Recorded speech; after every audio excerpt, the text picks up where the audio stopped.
प्रेरणास्पद कथाएं YouTube channel पर मैं धनंजय जैन आप सभी का हार्दिक अभिवादन करता हूं। छोटी सी कहानी डीजे की जुबानी।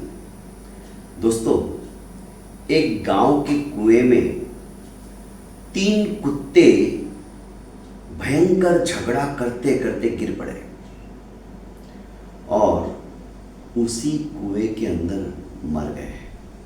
गांव में सिर्फ एक ही कुआं था।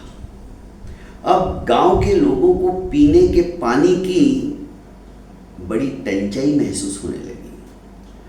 सुदूर जाके किसी के खेतों के कुएं में से पानी भर भर के लाते, पर वो इतना आसान काम नहीं था। एक दिन या 2 दिन की बात अलग थी। रोजमर्रा की जिंदगी में पानी कितना चाहिए, पीने के लिए भी, नहाने के लिए भी, धोने के लिए भी, बर्तन वगैरह साफ करने के लिए भी, हर चीज के अंदर पानी की आवश्यकता होती थी। और गांव में सैकड़ों घर थे। ये समस्या सिर्फ एक घर की नहीं थी। आखिर पंचायत बैठाई गई, क्या किया जाए। पानी निकालते पर वो बदबू मारता था, पीने लायक नहीं था। पीने के पानी की समस्या जस की तस बनी रही। कई मीटिंगें कर ली गई। आखिर गांव के बाहर एक संत महात्मा की कुटिया थी। वे वहां पहुंचे। उन्होंने कहा कि महात्मा, बड़ी मुसीबत आन पड़ी है गांव वालों के ऊपर। आप ही इस समस्या का कुछ निराकरण बताइए। महात्मा ने देखा इतने सारे लोग एक साथ आए और कहा कि ठीक है, समस्या वाकई में अत्यंत शोचनीय है और इस समस्या से समाधान जब तक नहीं मिलता है तब तक तो प्यास के मारे हालत खराब हो जाएगी। महात्मा ने कहा, एक काम करो,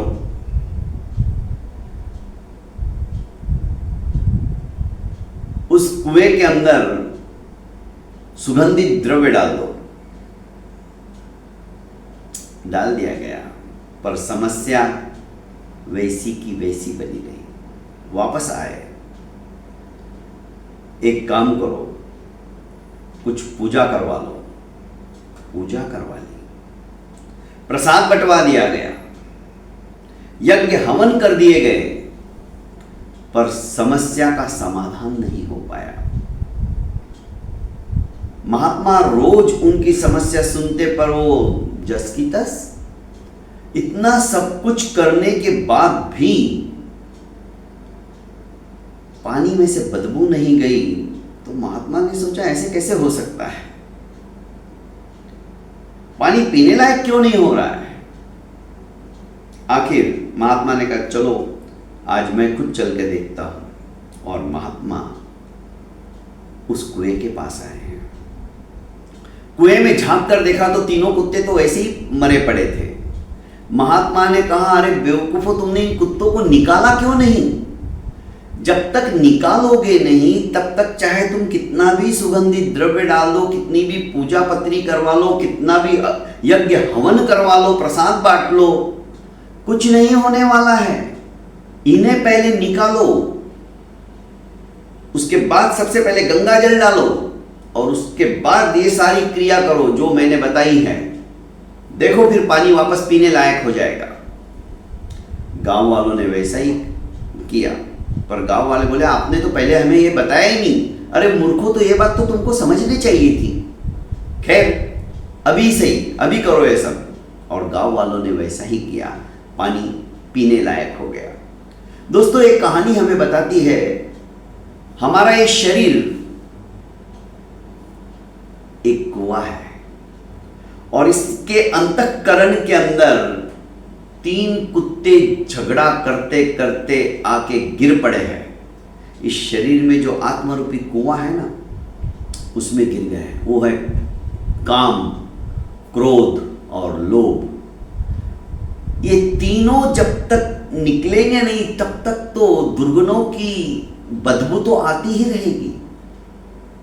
चाहे कोई कितना भी कह दे कि तुम तीर्थ यात्रा करके आओ, यज्ञ कर लो, हवन कर लो, पूजा कर लो, भंडारा कर लो, पर जब तक इन तीनों कुत्तों को अर्थात काम, क्रोध, लोभ को निकाल के बाहर नहीं फेंकेंगे, ये सब कुछ हमारा बेकार रहेगा। वो गंदगी, वो बदबू हमें आती ही रहेगी। अंतःकरण जब तक साफ नहीं होगा तब तक ये सारी क्रियाएं निरर्थक है।